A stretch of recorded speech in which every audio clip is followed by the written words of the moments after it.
¿Qué tal, nerds? Welcome back. If you've watched my channel for a minute, and I know I haven't uploaded a video in, I don't know, a few days now, but if you've been keeping up with the channel, then you know that I recently got in some comics from an independent creator, and I just had to talk about it because I've talked about the first installment of the story, and of course I had to talk about the next installment of the story. So that's why today we're going to be talking about Airith Saga Tape 2 and the adventures of Toddboy and Mox.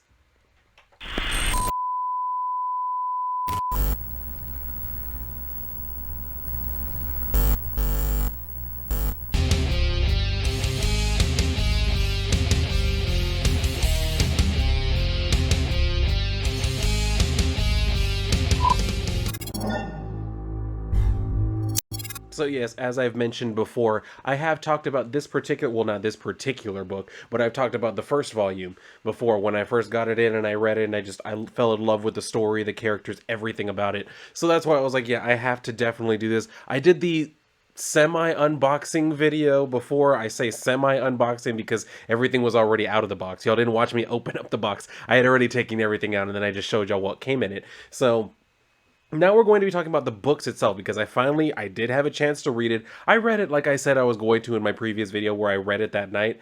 I just haven't had time because then like the next day was New Year's and then, you know, the day after that I was hungover. So now we're going to get around to actually talking about the damn book. So let's just kind of get into it. Like I said, I'm going to be doing both this and this. So I'm going to try and get through this briefly enough so that this does not turn into an hour-long video. I realize there's nothing wrong with it being an hour-long video, but I get the feeling not everybody would watch an hour-long video. So I'm going to try to keep this as brief as possible. And also I will be having the creator back on to talk about this book soon enough on one of my live streams. So I figure we'll get into like a deeper dive when we actually do that. So let's just kind of talk about what we can here, because the story, if you haven't seen my previous video talking about the first one, go back and watch it. Unless you've actually read the book, then you should know what's going on. Anyway, so we're here in the present at the Glitch.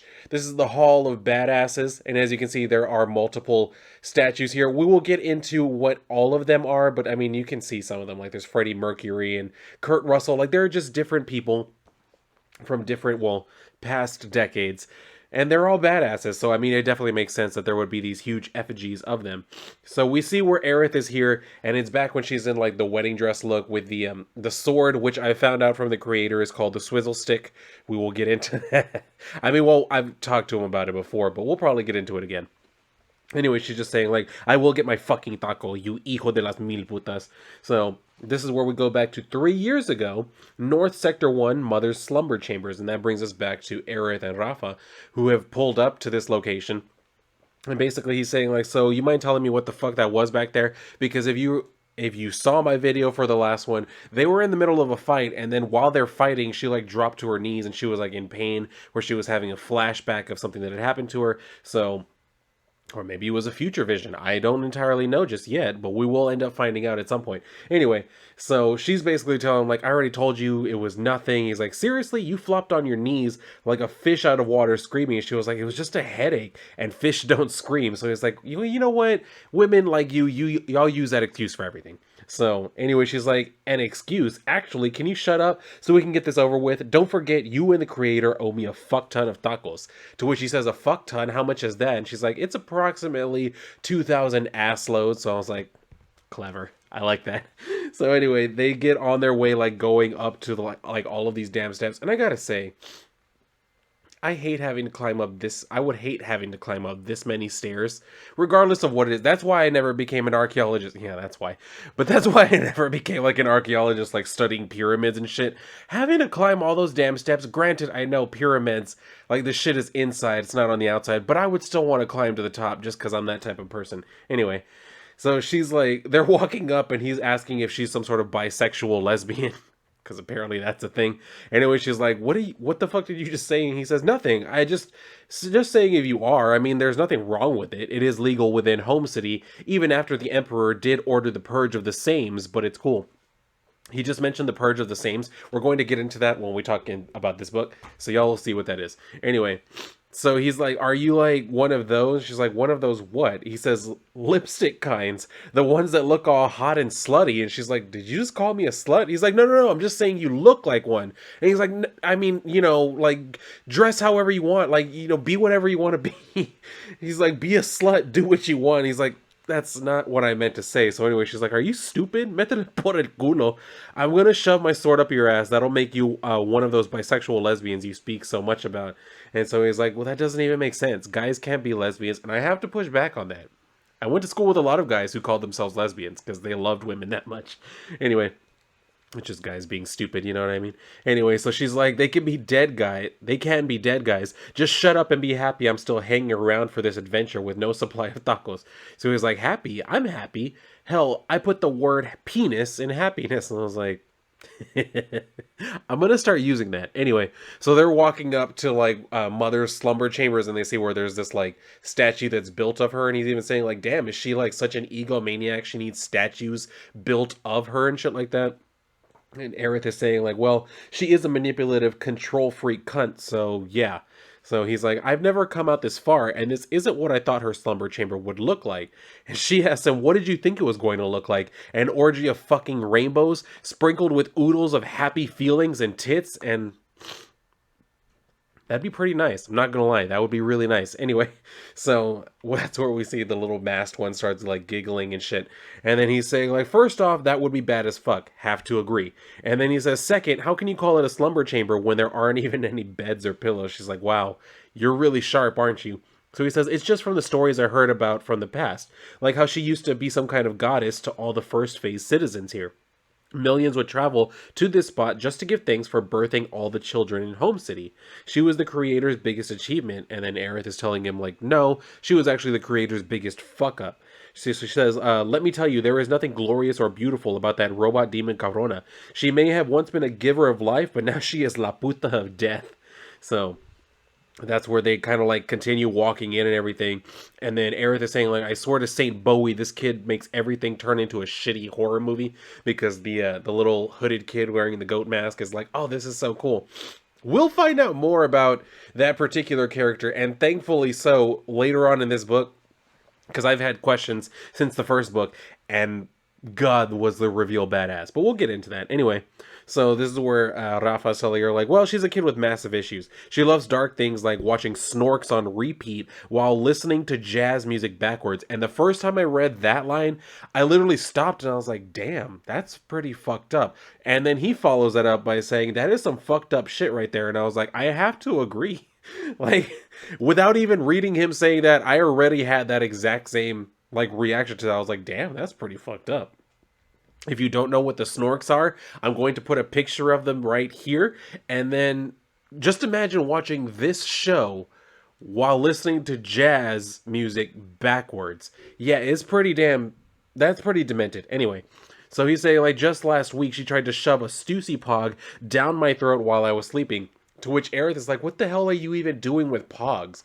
What are you, some 16-year-old?" Wait, she said 15-year-old, 15 and a half, sorry. "Trying to get some cred on the playground so you can swap out your shitty sandwich for some Dunkaroos?" And I'm just going to stop right there and say Dunkaroos. God, Dunkaroos were the shit. They really were. Anyway, so she says that, or she says, "Or see if the slutty girl will let you finger bang her in the back of math class because you're some pog star." I was like, finger bang, huh? Bang, bang, bang. I'm gonna finger bang, bang you into my life. Nice. So she says, "Now can you two children shut up so we can figure out how to get to the bottom chambers and kill this bitch?" So he's like, "Nah, Dunkaroos are fucking awesome. So shame on you for trying to use them in a derogatory manner. You should seriously rethink your words and how they might cut someone. I feel so attacked right now. I swear you have the worst fucking..." She's like, "Fucking what?" He's like, "Attitude. You got some fucking attitude." So she's like, "Attitude?" He's like, "Yeah, you got some fucking attitude. I can't believe half the shit you say to me." And then he's talking about, like, "Actually, is anyone else curious why there aren't any alarms going off or why there isn't a fuck ton of Valdovas running up to guard Mother?" And this is where Aerith kind of, like, gets mad. She's like, "Can we just stop calling her Mother because she's not really much of a mother?" Like, she takes... Basically, what she goes on to describe here is that she takes her children, certain children, forces them to be, like, sex slaves kind of type of thing, and then to use them as killers in her orgasmic lust for revenge. She says, what mother kills her own if they don't follow her idea of family? Mother? Ha, more like a motherfucking ultra psycho pendeja. So she says, the greatest thing the Emperor ever did was force the Creator to ban her ability to abort any one of us on command. So, yeah, we should probably thank the Creator for that. That's pretty damn fucked up. Anyway, so she's saying, like, yeah, let's hurry up because I want to go and, like, skull fuck her with my blade and, like, make sure that she's dead. And I want to make sure she looks me in the eyes as she's dying so that way she knows it was me who killed her and shit like that. So that's when she said, well, Rafa's saying, like, holy Kurt Russell, that was some dark shit. You may want to arrange some counseling for that. I know a guy. He's like, whoa, but it doesn't mean it has to be a guy. I know some girls too. I figure you would prefer a girl. And then he's like, you know what? I'm going to shut the fuck up now. She's like, finally. So that's where we see all of a sudden he's standing there and he starts like doing all this shit. And she's like, what's the matter with you? Are you having some sort of fucking seizure or something? He's like, damn it. I really need to teach y'all sign language. This is where he says, like, I detect that we have some enemies like sneaking up on us and shit like that. Well, I say sneaking up, but he knew that they're there. So he tells her that, and then while he's talking, all of a sudden they like shoot a laser at them, to which he reacts by saying, third world rambling thunder titty crackers. So he's like, so I see, and I love this so much. I love the references that are dropped here. If you know anything about the crack pack, if you've been in any of the live streams, you know about some of this shit. So he says, so I see you crack pack ass fucks have been upgraded with cloaking. Cute, but I would like to know who in the blessed name of Freddie Mercury fired that shot. Was it you? I swear, bro, you shoot like a girl. And then she like cuts him off by saying like, como un que gringo? So he just says, I mean, you completely missed me, Chud. You for sure aren't an AR-15 orangutan. Mo would be ashamed. Shout out to Mo Biggs. And seriously, bro, I wasn't even moving. So she says, I think that was a warning shot, you pendejo. So he's like, he tells her, just go. I got this. She's like, what are you going to do? Strip tease them to death again? That sure as fucking frijoles didn't work last time. Maybe you can hire one of Bancroft's, shout out to Michael Bancroft. You can hire one of Bancroft's girls to distract them with pretty little handstands. So this is where he's saying, like, I swear on the glory of Axl Rose, Aerith, I'm just trying to be chivalrous. I'm trying to be a gentleman and whatnot, and you're being all female. And she's like, female? He bite me. And chivalry died when 80 of those putos tried to kill me just an hour ago. So he's like, all right, fine, damn, you have a point. Let's just do this together and whatever charge we have left and dick slap. Non-specific genital slap these Oreo cookies. So that's where he tells like Giggles again, like, yeah, just stand back, don't do what you normally do, just kind of let us handle this and shit. So Giggles steps back, and then Aerith is saying like, Rafa, mind getting your hand off of my ass? And he's like, oh, sorry, I was just trying to comfort you in this difficult situation. She's like, oh yeah, the old hand slipped onto the nalgas thing. If I had a chancleta right now, I'd hit you across the face and shit like that. So he's like, all right, yeah, calm down. So he says, any fucking who, I got 20% charge. The last fight really wheezed my juice. What do you have? And she says, a hunger for blood and also like barely 20% left. So they say, that's where he tells her like, all right, fine. Here's the game plan. We're going to hit them hard and fast, hit it and quit it, double penetration style. So she has to tell him like, really? Hit it and quit it, double penetration. Like, did you really have to say all that? What was the point of saying it like that? And he's like, cause I've been wanting to say that for a while. She's like, son of a bitch. So like, all right, game plan breaks. So they go to enact their plan. He walks up to them and is like, okay, listen here, fives. A 10 is speaking now, and I suggest you make like a tree and go fuck yourself, or spicy ass over here is going to pretend your name is Kyle and your faces are drywall. At which point he gets a like rifle butt to the face and he like falls down to the ground. He's like, son of a bitch. He's like, French toast, cheese, and crackers. So that's when Aerith like goes over to him and she's like, or she's talking to Giggle. She's like, seriously?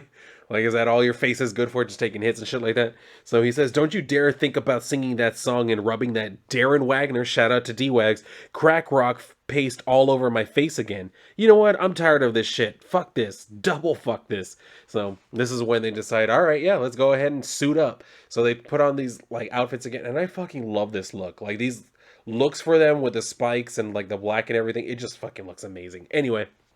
So they get suited up, and he says, time to throw some bitches around like girl money, because if you look down here, they actually give us, oh wait, it's down here where it says that Kicks, Girl Money, the song Girl Money by the band Kicks starts playing. I've never heard the song before. Well, I have heard the song because I listened to it before this, but I've never like been an avid listener of Kicks. I know that Brian, the creator here, like he actually does. He told me one time that he did like grow up to listen to some hair metal. It's a choice. I'm not gonna look down on it, okay? Because I like, like some of the old Poison and even Rat and like, Motley Crue. Well, like later Motley Crue when they really got into the hair metal thing. When they started out, they were a little bit more punk. But anyway, yeah, like I don't look down on anybody who listens to hair metal at all. I'm much more of like I go much more extreme into the metal, but I don't look down on anybody for it.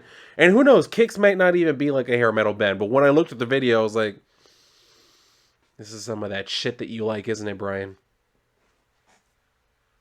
Anyway, so they're like standing there, and then basically she's saying like, "Yeah, we're gonna beat the shit out of y'all's faces so much that your mothers won't even be able to recognize you." And he's like, "Yeah, what she said, but meaner." So this is where they start like attacking and shit. And then the little one Giggles is over there getting all excited because Giggles really does enjoy like death and destruction. So they start fighting, and when they're doing that, Aerith is talking about like, "Oh yeah, this is just a random thought, but do you remember when I did this very one specific thing? What was it she said? Do you remember that after school TV show I did where I played a girl who got pregnant by her gang member boyfriend, and I had to find a way to keep it from my alcoholic mother?" So he's like, I'm trying to think, and then he asks like, "Is this before or after your pop star phase?" And I think she says before. Oh, after. She says it was after. And he's like, "Okay, yeah, I do remember that whole thing." And he's like, "What about it? Like, why are you bringing it up right now?" And she says, "Oh no, I was just thinking like those shoes that I wore for that, like they were fucking sweet. Like I wish I had them back." He's like, "Are you serious?" And she's like, "Yeah, they were limited edition." So that's where they finish the fight and everything. And then, as they're finishing the fight, she says, "Hey, Gringo, it looks like your Panocha brothers have made their way back." So this is where we get a little bit of more backstory on Rafa, where he's talking about like, okay, really, they were more like step brothers and all this shit because basically they were all kind of birthed in these pods and shit like that. So he's talking about like how two of them were basically born as like conjoined twins. They used to call them Siamese twins, but that's no longer like politically correct or whatever the hell. So he's saying they were born like conjoined and they used to cry a lot. And so Mother dealt with Martus's screaming, hoping her patience would be worth his annoyance. Then one day she couldn't take his sobbing anymore and ejected them from their pods. His horrid scream for attention echoes in my mind even to this day. So basically, she started yelling at the kid, like, "You're going to stop or I'm going to make you stop." And then we see how she did that. She cut out his tongue and then she sewed his mouth shut. So, yeah. I don't want to say that I've known some women who would probably do the exact same thing, but it's a good thing that they are not mothers. I will just say that. Anyway, so he says that is the real last memory. That's the last real memory I have of Vidmantis, Martus, or Remick. I think that is where they got the name, the Brothers of Sadness. Then after that, I can only remember Mother aborting me into the wastelands. I can only thank the awesome gods that the Creator found me. It was the same place I found Isabel Ray years later. Isabel Ray is Giggles. I had forgotten that until right now. But yeah, Isabel Ray is the one in the little goat mask, the one that keeps giggling. That's Isabel Ray. So we see where they're about to go on with the fight, but all of a sudden Aerith has another one of those like headaches, as she called it. And so we see where she's like seeing this whole vision and everything. And then we even see where she's like, I don't know if that is that her? I think that's her. Anyway, yeah, with a little kid like running up to her saying "mommy" and all that shit. So she does manage to come back, and he's like, "Are you seriously having another one of like your headaches right now? Like seriously, what in the fucking electric avenue is that?" And she just says, "You're such a dick, and for the last fucking time, cyborganics don't have periods. You need to stop watching Earth commercials." So he says, "So you're saying you're like this for no reason?" Noted. And she just tells him, "Comete una verga," which means eat a dick. So and that's where all of a sudden the Brothers of Sadness come down and start to like confront them. And we can see where they all basically have like their own little like helmet design down here. So they're ready to like confront them and shit like that. But of course, like they don't have enough power to actually fight all of them too. So they're back to being like their normal selves without the power suits. And then she's asking him like, does Isabel Ray, does she have another one of those highlighter bombs that she used in the first book? But apparently she doesn't. So as they're walking up, apparently there's like a horn or something that's playing, and he's like, seriously, like they still have a horn playing whenever they walk up. So he calls them fucking tools, and then one of them comes up and like takes off his helmet or whatever, and then we find out that this one actually also knows Aerith. Apparently they were all almost bonded to each other, kind of like marriage or whatever. So he's telling him like, I'm not little or whatever, because he calls him little brother, and he says, I'm not little. Second, we know why you all wear those helmets. Your faces all look like beat up buttholes. I know the creator gave me access to all the OnlyFans Earth archives. Nothing but buttholes. Lots and lots and lots of buttholes. You should look at Grinder. Anyway, so, and you puto, she says, I may be a whore, pero prefiero cogerme a un papel de lija que ser tuya otra vez, which basically means I'd rather fuck sandpaper than be yours again. So, I can, yeah, I can sympathize with that. There are a lot of people that I'd rather just rub some sandpaper down there rather than be anywhere near them ever again. So, she's saying, like, I may have been your servant, but I'm thankful I escaped before we were bound. If you want to be bound that bad, all you need do is draw a little closer. So he's like, what, you're going to run your blade through me and watch me die with pleasure and then run off into the sunset with my weakling of a brother, your little boyfriend here? So she's saying, like, he's not my boyfriend, and even Rafa's like, yeah, fuckface. So he comes up and he just like grabs her by the throat and is basically telling her like, yeah, he can't really do anything for you. And then out of nowhere, you decided to try and kill me, not only me, but mother as well. Your recklessness damaged the whole birthing chamber. And what for? And for what? Because you started to have carnal desires and a longing for dependent or independence. So he just like throws her and everything and says, do you think you can protect her? You have no idea, but I must thank the creator for this moronic move. I must thank him for cramming you two with the last of Skyfire. Now we can easily rip you apart and take it for ourselves. So he goes up and grabs Rafa also by the throat and is telling him about like, your disobedience will be rewarded with months of treacherous pain. Mother's orders, of course. However, I would have preferred that you be left to rot in the plagued sewers. So before we begin the process of slowly ripping your body piece by piece, what do you have to say for yourself? So he just says, sorry, I didn't understand anything you just said. I forgot to turn my translator, my dipshit translator on. Just hold it 1 second and let me adjust my settings so you can replay all that shit you just said. So he pretends to be doing something. I did like this part where he looks, he's being choked out, and he's like, choke me harder, daddy. So he tells him to choke him harder, and then he just like throws him and shit. So he's like, now that I'm ready to understand your bubbling diarrhea, please continue spewing from your upper shithole and shit like that. So he's like, hey, did this one ever learn to talk? And he's talking to the other one. And basically telling him, like, yeah, you were such a bitch, like, you couldn't stop crying. That's why mom cut out your tongue, or mother cut out your tongue and sewed up your mouth and shit like that. If I were you, I'd say I lost it in something cool, like a pussy eating contest. So he's about ready to go and, like, beat the shit out of him, but then he tells him, like, no, it's okay. Don't worry. I've got this under control. So he says, so where is this Skyfire you clearly used to dismember a large mass of my private army? Let's see it. Let's see you activate it. I want to see it. Show it to me. So that's when Aerith is like, oh, you mean the chingadera? And he's like, the fuck are you talking about? And then she tells Rafa, like, oh, he wants to see the chingadera. And he's like, oh, okay, that thing? Yeah, it's in the trunk. So he's telling him like, well, he says, oh, that thing, and he says, it's all right, it's right here, all right here, it's all in my dick, come and grab it. So he gets hit in the face, and he's like, I'm really getting tired of this shit today. And I had kind of forgotten, they do show it like earlier in the book, but I hadn't really noticed it until like I started looking at these pages. I was like, oh yeah, Rafa doesn't have a foot, like he's missing one of his legs. Anyway, like I said, I hadn't really noticed it until like these full body shots. I was like, oh yeah, he's missing a leg, or half of a leg, whatever. So this is where she goes up and like tries to attack him, but we see where it doesn't really do a whole lot. So they're basically like, all right, yeah, we're gonna take her basically to have her, I think, deprogrammed or something like that. Let her see what consequences come from mingling with the weak and rejected. Take the little one and throw her back into the wastelands where she belongs. They're talking about Isabel Ray. And so they like start beating the shit out of Rafa and shit. And she's telling him like, you know, stop, leave him alone and all that shit. But he says, what a waste of a perfect body and beautiful face. I plan to bring you back to mother, have you disassembled and reprogrammed to love me the way I was promised you would. So again, they keep beating the shit out of Rafa.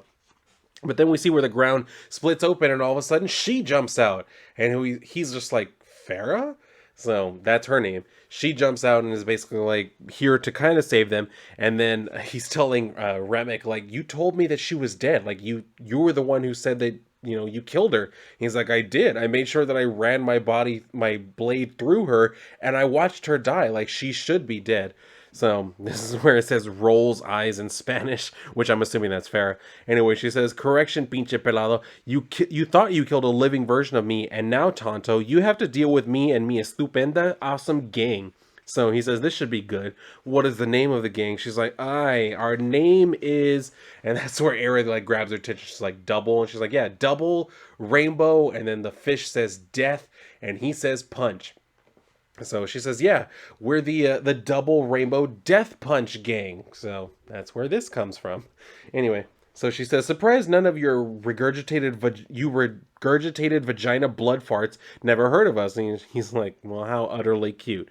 So she starts like doing the whole sana sana colita de rana thing, and then she like manages to like send them flying back a little bit.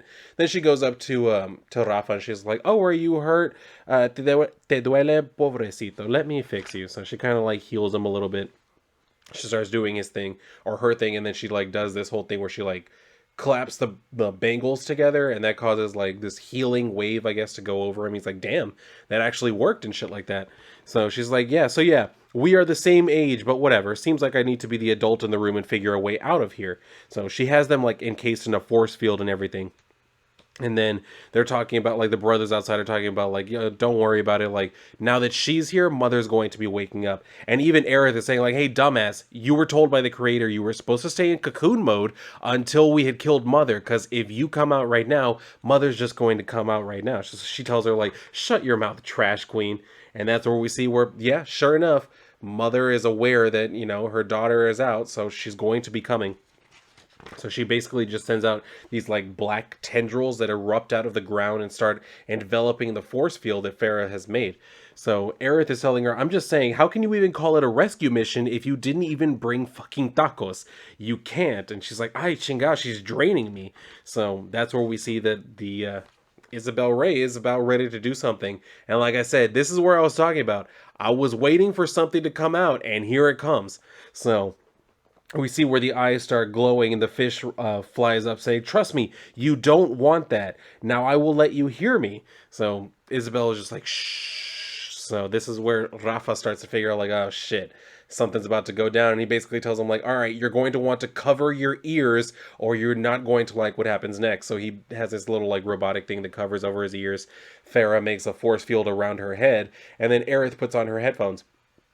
So they're kind of standing there, and then one of the brothers is like, "Well, how cute. What are you going to do?" And then the fish says, "You'll hear." So that's when Isabel like just stomps on the ground, causes it to crack a little bit, and then both of the robots go into like protection mode, because basically this is what happens next. The mask fully comes off, and when I saw this, I'm not even gonna lie to y'all, I was like, yes. Yes, this is what I was hoping for. This is what was under the mask. Look at it. I want all of you to look at it. So yes, you are going to enjoy this, because basically they all kind of also realize like, oh shit, we're fucked. So they also kind of put out their own shields, and then we can see where she starts like doing just this scream, and it causes even like the borders of the comic to look all fucked up. And it kills like all of the Valdovas and shit, where they're basically just disintegrated like a piece at a time. So they die, and then they even try to like shoot these like missiles at her, which do absolutely nothing. She's able to like disintegrate them before they can even touch her. So that's where she like falls down to the ground and just kind of like passes out. And then they're coming out to kind of like attend to her, and the fish, who I'm assuming is basically like, her thoughts, is saying, "That was amazing. How many did I kill? Please tell me so I can write it in my diary."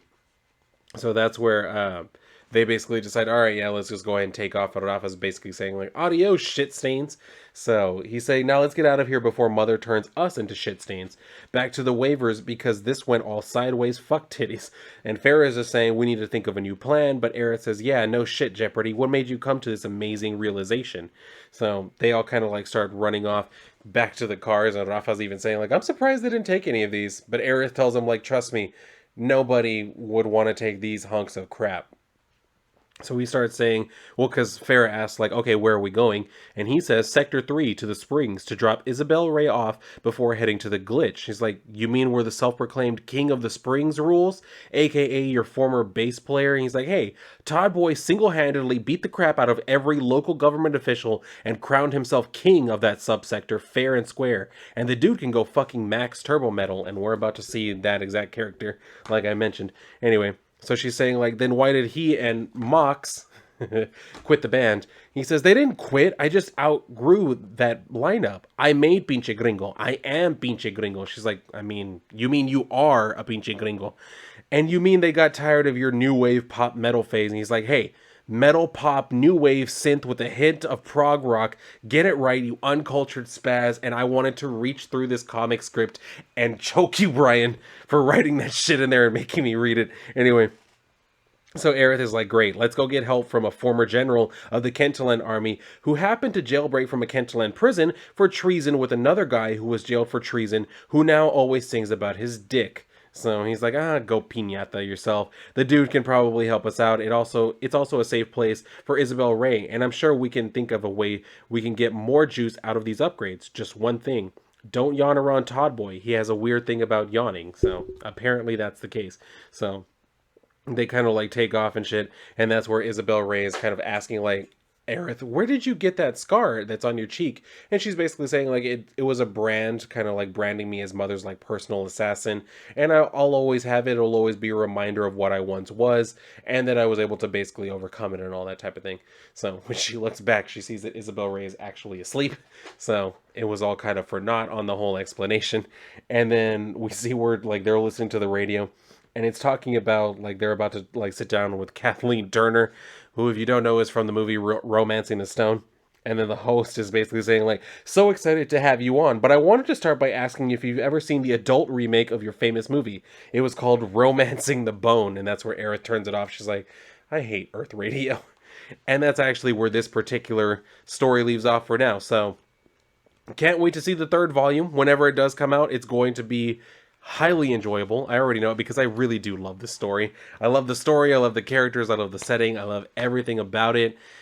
But it's just, yeah, I don't really know much else that I can say about it. Like, I really do love everything about it. It's just such a good story.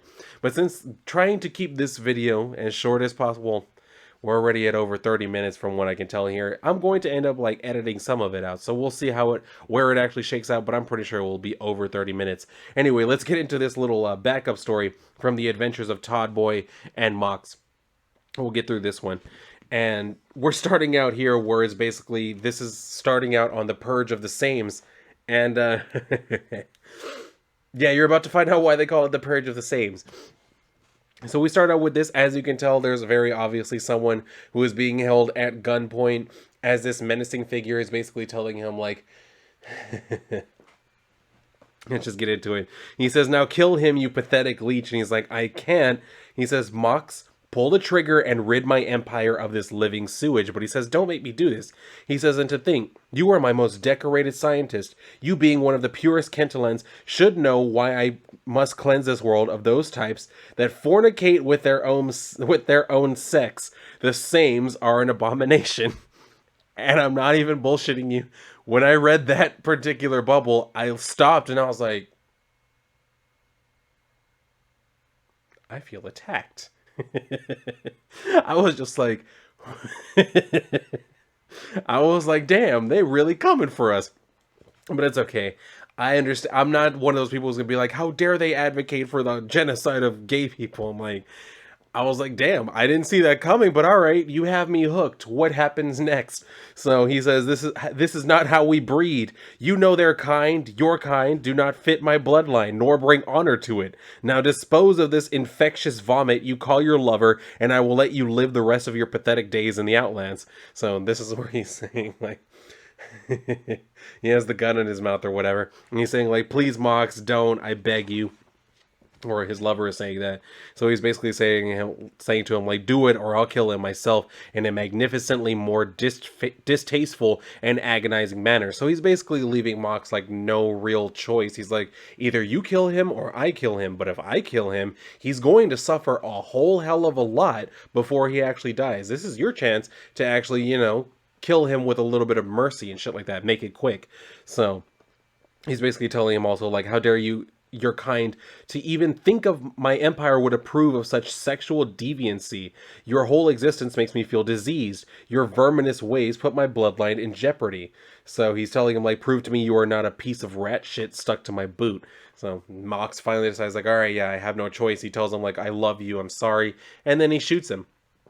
So he's telling him like, now string this disgusting rat up. And he's like, but you said, he's like, I said nothing, and I will no longer speak to such a wretched pest. You are nothing more than homosexual gutter scum. You are beneath the filth I walk on when I survey the slums that now litter my glorious empire.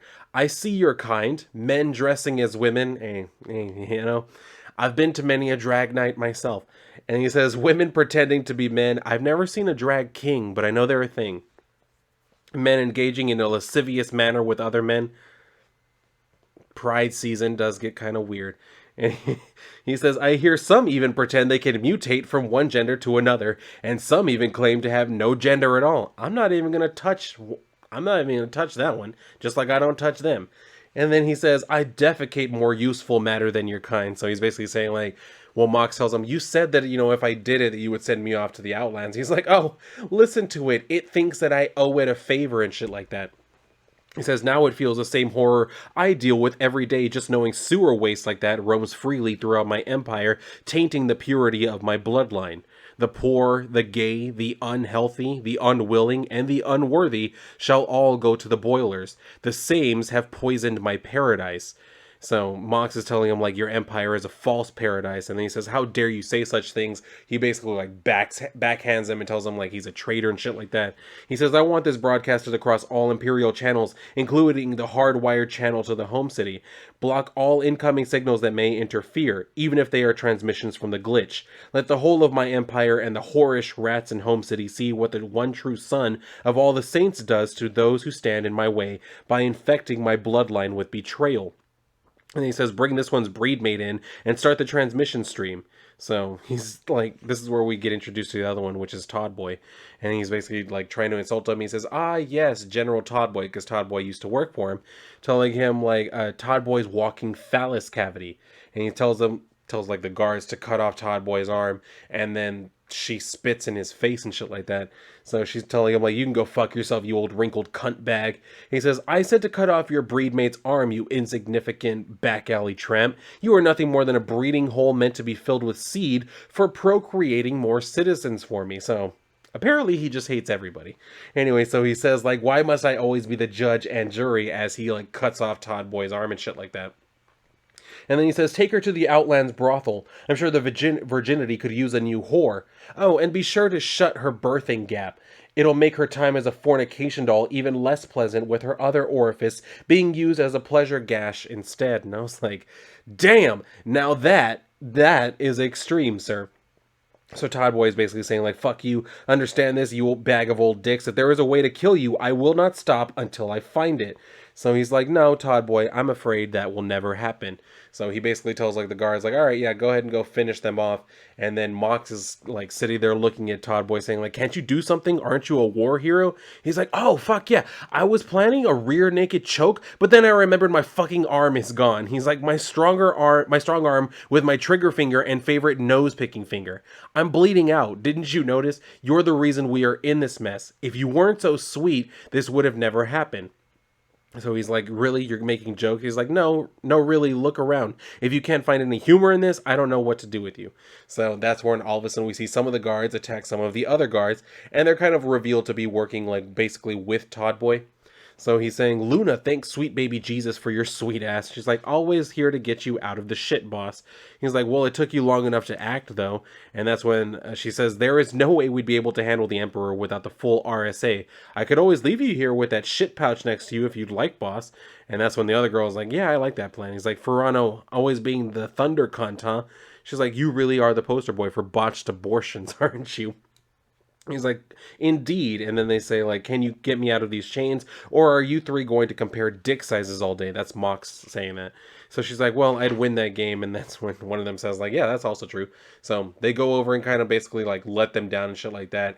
And they're starting to, like, help them up to, like, help them get out. And Mox is saying, like, wow, you're too pretty to think of such a smart observation.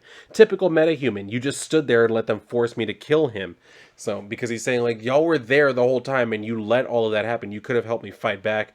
And then this is where she tells him, like, no, basically, you did what you wanted to do because you valued your life more than his. You could have chosen to not kill him, and then you probably both would have been killed. But you decided to go and kill him because you thought that would be better for you. So you're not one to be, like, grandstanding here and thinking that you have, like, moral superiority. So that's when Toddboy tells her, Fiorano, leave him alone. If you can help Luna get us to Sage, I will give you the information you need. She's like, all right, yeah, fair enough. And then Luna says, boss, Sage already has a waiver waiting for us. She can get us into Home City via the Northern Sector passage. We just need you to page your contact. Once in, I just hope we don't run into any Valdovas. We're going to be knee-deep in Mother's territory. So it's like, all right, yeah, sounds easy enough. I'll send the code once you get me to that waiver. And don't worry about Mother. I would be more afraid of running into the Virginity. We should be fine once we pass the inner wall. My contact can get us out of Northern Sector 3 fast. So they start making their way out. And I think it's Mox. Yeah, he goes back to, like, his dead lover. And he's basically, like, apologizing again, like, swearing he's going to get revenge and all of that. And then Toddboy comes up and says, hey, man, you are going to have to let go. They just sent my girl to a sex farm, and you don't see me letting that get in the way of what needs to be done right now. If we don't get out, there is no way I'll be able to get her back. Now put this on. So he has them, like, put on, like, some, I guess, military dress or something. And he says, they're all going to die by my hands. That's Mox. So Luna says, we have to play this smooth. Only 2 corridors to get through until we're outside. Are you sure we need to bring him with us? And Toddboy says, yeah. He is nice and pissed off. Has the brains to mess with the Empire. Revenge is a beautiful and powerful tool that I can use. This guy might even be smarter than the Creator. He's just like, fuck the Creator. So they go in there trying to sneak past this guy, and they do manage to at first kind of like convince him that, yeah, we're basically like, we're with them. We executed like those prisoners that we just had, which would have been them. And then he's saying, like, you are correct, the purge is almost complete, and then we can start our way into Home City, the nest of all deviancy, as you were. So they start walking off, and he's like, hold on. Do you think that you have the right to disrespect me or whatever? He's like, what are you talking about? And he says, you're supposed to salute me. So Toddboy is trying to, like, cover up by saying, like, oh, yeah, I actually was injured. So because he asks one of the girls, and he's like, fuck, which arm salutes? She says, the missing one, boss. He's like, well, pin me down and butt fuck me. So this is where he says, like, sir, I injured my arm or whatever. He's like, I don't care. You're going to salute me. He's like, well, it was a really bad injury. He's like, I don't care. Salute. So when he's not able to do that because he's missing an arm, that's when he turns and, like, the dude sees, is like, what the fuck? So he's just like, all right, shit, fuck this. We need to go to plan B. But Luna is saying there is no fucking plan B. And then Fiorano, or whatever her name was, she's like, well, this is plan B. And she cuts off his damn head. So he's like, all right, yeah, we need to run. And then Mox kicks the dude's head and shit like that. They take off as they're getting shot at, and then they manage to get outside, where Toddboy is basically saying, like, yes, we do have transportation coming, but she's a little bit weird, and we see exactly why, because we see inside where she's, like, burning, I don't know if that's sage or something, but she says, breathe and be one with the one. So he's telling her, like, all right, yeah, let's gun it. And she says, yelling summons bad currents. Let us breathe and be one with the one to ensure a safe and pleasant journey. And he's telling her, like, I'm literally bleeding to death here. Do you think we can just go or whatever the hell? But she says, breathe, boss. Inhale, exhale. Be one with the one. And Luna's just like, you gotta be kidding me. Can we be the one with getting the fuck out of here? So he's just like, son of a bitch. And he puts his head down. He's like, all right, yeah, I'm one with one and all that shit. Now can we go? And she's like, yes. The, like, currents feel much more pleasant now. We can go. So they take off, and they're being pursued very closely by the enemy. And Toddboy is saying, like, you keep them off us. I'm going to let my contact know we are on our way. Let's hope he confirms his access to that passage already. If we don't, we're going to be sitting ducks in the Outlands. And we see where he's sending out the message. And I don't know if this will clear up, but it says boobs. Anyway, so they're getting closer, and then Toddboy say like, "Is this all the juice this thing has?" She says, "I have the full force of my foot on the accelerator, boss." And he says, "Well, if we don't figure something out, we aren't going to make it to the territory line." So Mox says, "I have an idea. I can bypass the shields to the gravity shifters. I just need to bust open the center console." To which she basically just like punches the shit. It's like, "Here, you're welcome." So he does what he needs to do. And then Toddboy says, "Contact confirmed passage. Get us to that territory border. Once we pass it, they can't follow. They'd break the treaty, and who knows what shit the fan might get hit with if that happens." So she's saying, again, be one with the one. They keep going. He's like, "All right, yeah, a few more miles, and then we hit the territory line." So they're still taking hits from the other vehicles and shit like that. And he's saying, "We are not going to make it without shields. The engine is burning up. It's going to keep losing power." She's like, "Please let me handle this, boss. Take the wheel." So like, "All right, cool. Get it, girl." So he says, "Just one more mile." And so she's using this whole thing to basically like create, I guess, some sort of force field. She's like, "All right, yeah, for the time being, while I'm doing this, they won't be able to actually harm us, but she can't hold it for very long."